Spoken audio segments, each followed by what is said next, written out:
find out about you? Where do they find you? So they defined it a little bit more because we want to make sure that we're being a little bit more seamless. Because there's a lot more things that entail in business than just product, price, place, and promotion, right? There's people. Who are the people that we're reaching? What's the process that we just talked about, right? What's the process we take to reach those people and to make a product and make it successful? The physical environment. Where is it located? Who are the people that are going to be impacted by that? What is that environment? What are the statistics in that environment, right? Commodity. Is this something that, a commodity is something that is needed? How much is this needed? How much is my business needed? Cost, the cost to the client. Convenience. How convenient is it for someone to get your product, right? Communication. What's your levels of communication? What streams of communication do you use? Corporations. How's the formation of your corporation, of your business? Consumers. Who are the consumers that are reaching it? And the circumstances. What are the different things in the environment, the different things in the community that are going to change the circumstances for your business? Target market. Has anybody heard of target market? Yes. Have you ever had to do a target market segmentation? Yes. Words to my ears. I love this. Okay. Target market. In order for you to set yourself apart in business, you have to identify who your target market is. Some people tell me the biggest concern I have when people come to me, and it's we don't know this because a lot of us are in the industries that we've been in a long time. But when we switch over to being a business owner, it's more about, okay, how is it, who are you reaching, and do they really want your product, and does the industry need your product, right? And you wouldn't know that until you identify who the target market, what your target market segmentation is, all right? And I'll go over some of these as well. So the target market segmentation is a tool in order to successfully sell a product. And it's not just about reaching everybody. That's not how you do a business. It's a niche. It's a small group, right? We talked about that in class, see? It's a niche. What do you do? How do I reach these particular clients of mine, right? You don't have to reach everybody. You just have to reach those clients and meet the needs of that client, that particular market. I'm going to go over this more in detail. Identify distinct groups of customers with similar characteristics. That's a characteristic of target market segmentation.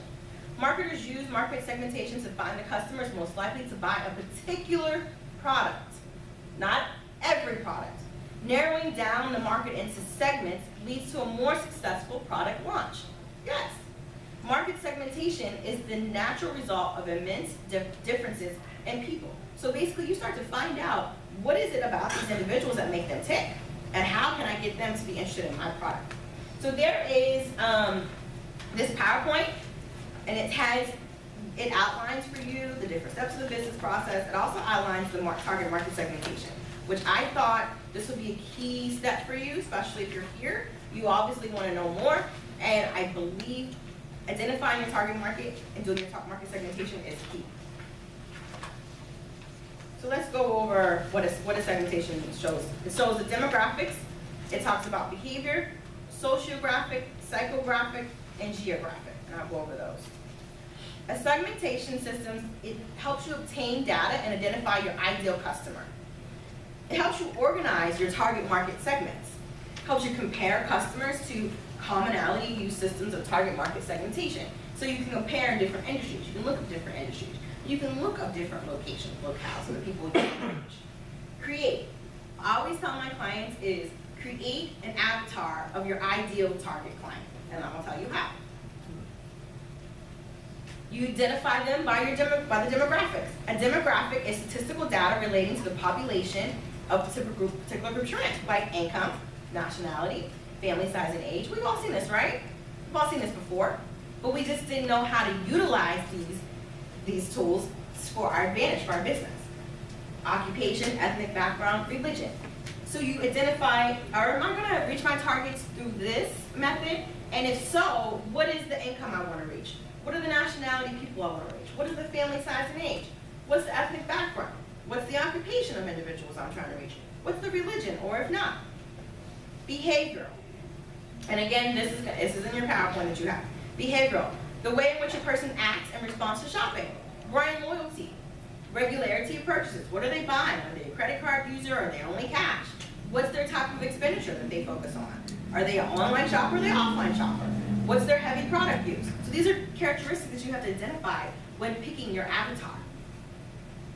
Sociographic identifies individuals' connections on social media or groups memberships to help market or learn about their interests.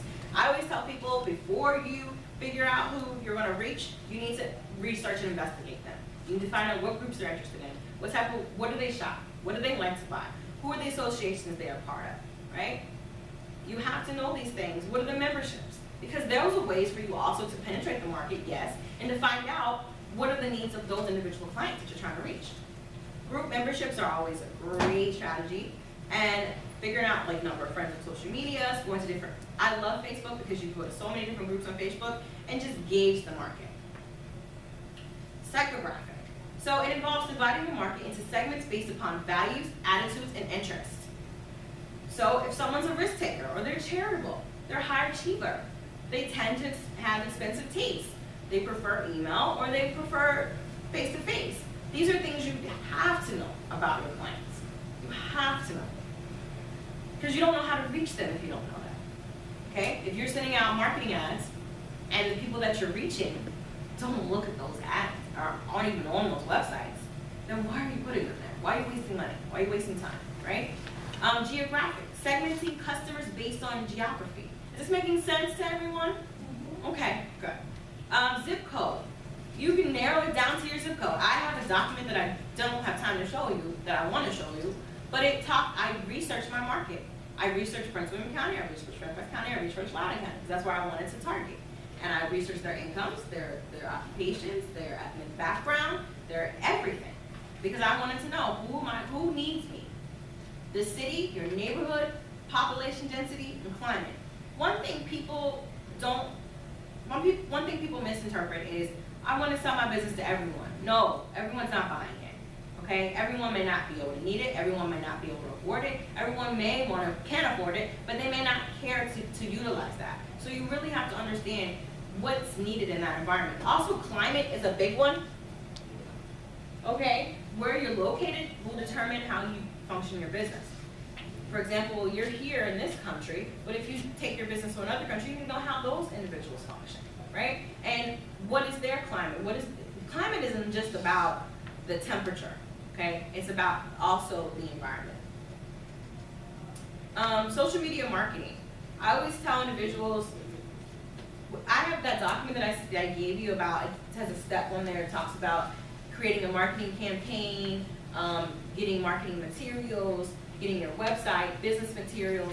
But before you do that, and going on social media, but before you do that, you have to identify your market, okay? Because you could be making materials that don't even match that market.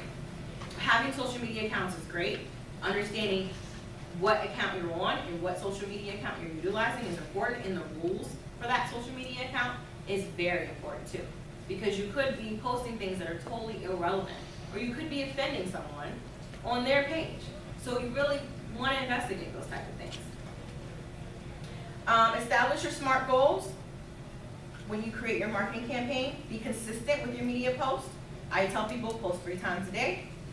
Determine when the individuals that are using that website, if they're using Facebook, if they're using LinkedIn, if they're using IG, if they're using Twitter, whatever it is you're utilizing and they're utilizing, making sure those things sync and that they're checking it. So for example, 3 times a day. So statistically, most people check their emails from 7 a.m. to 10 a.m. in the morning, right? And then we do another, so that would be one push. And then you do another push, would be the noon time frame. And then you do another push, would be the evening time frame. But now we have millennials that are up even later on the phone. So sometimes you have to do, a campaign that you're targeting them 4 times a day. And you can do that, like Facebook and your web pages, your websites do all that for you. You can organize it to where it can send simultaneously information. Now don't harass people, okay? Make sure, you do surveys, make sure you understand, and these are people that are interested in the field. Be consistent. Don't go in there and start posting and then not comment and not respond to people, because that doesn't make sense, right? Post content that's relevant and appropriate to your business market. This also, I didn't get a chance to post this, I wanted to post another PowerPoint about branding, because I feel like branding is so important. And a lot of people confuse that. They confuse branding with marketing. Branding is branding who you are. When I step from behind this podium, I'm someone and I am someone. And people have to identify me as a business owner. So every social media account I have, everywhere I go, I have to present myself as a business owner and present myself professional. So I can't be posting, erroneous things on my account, okay? Because people are gonna look at that and like, whoa, what's going on? I thought she's a business owner. This is not professional. So, but it's based on what industry you're gonna be in. Every industry is different, okay? I'm targeting entrepreneurs, small business owners, so I'm gonna conduct myself a certain way. But I want it all to be seamless. My website has to be seamless, my Twitter accounts have to be seamless, my IG account, all those things need to be transparent and be informative, but also let them know that she is a business owner. Now, if you see me pictures of the beach, that's my personal site, okay? You get on there, it's just beach, but I'm not exposing anything. You see how important it is to be conscious of your market. So again, this is the class that I teach. You can always register. Right now, we're going to do some questions because I just want to get an idea of some of the concerns you guys have. I know they're going to break for lunch in a few minutes, and then I wanted to give you guys an opportunity to network. If you see the sign-in sheet, who has the sign-in sheet? It's on the floor right there. Yeah. So we just want to get everyone, you can sign in if you'd like. If you want me to contact you, I can. There's, my bio is there, it gives you all the ideas of who I am and why I feel it's important. I'll tell you a reason. So let me see. Questions. The reason why, and this is something I always tell individuals, when you're starting to talk to people about your business, you always want to give them a story. Okay, so I'm going to give you my story and then I'm going to open up for questions. The reason why I started to be an entrepreneur is because I actually was retiring. I was very sick and I had no choice to retire. But I did not want my skills and my talents to go to waste. I worked very hard for my degrees and I did not want all the knowledge that I worked hard for to just sit there, behind closed doors. And then when I started opening my own business, I was like, where do I go? Who do I talk to? What help? It wasn't a seamless transition. I had to go to this office and I had to go to that office. So then I decided to create this course of mine. And the course really helps entrepreneurs understand, why it's important to have a business and what are the different steps you can take to have a business. And I said, wow, I didn't realize that there's so many people out here that really want to have a business. And I'll tell you something. You don't have to just have a business where you don't have to quit your job to start a business, okay? I did my business while I was working and while I was sick and while I was in school getting my master's. You just don't stop. Because I realized I'm in Northern Virginia, I'm in Loudoun County, I reviewed the statistics and knew the household income. I wanted to stay viable. I wanted to be able to provide for my family. I have a family as well. And I also wanted to make sure that I provide that knowledge to the individuals that really need it. And I was tired of getting the runaround with business. No one really understood because we work in an environment where it's kind of a cubicle industry here. And people, we go to work, we're kind of robots. I'm guilty of it, I'm a robot. My son's in all these different things and I have a business and I have school and so I understand and we're just robots and we don't think about certain things. But I said, you know what, I gotta figure out how to make this work. And I went to a lot of networking activities, I researched, I talked to everyone I could, identified who's my target, who's my client. And I realized, let me go ahead and explore this even more. And then people started coming to me. One thing I'll tell you, people will start coming to you and be like, well, how can I help this person?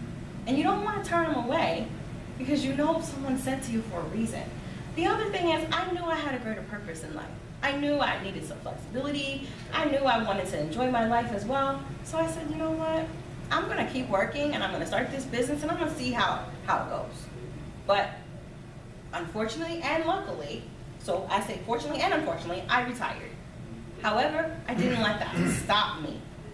Okay? So what I would say to you is always have a story.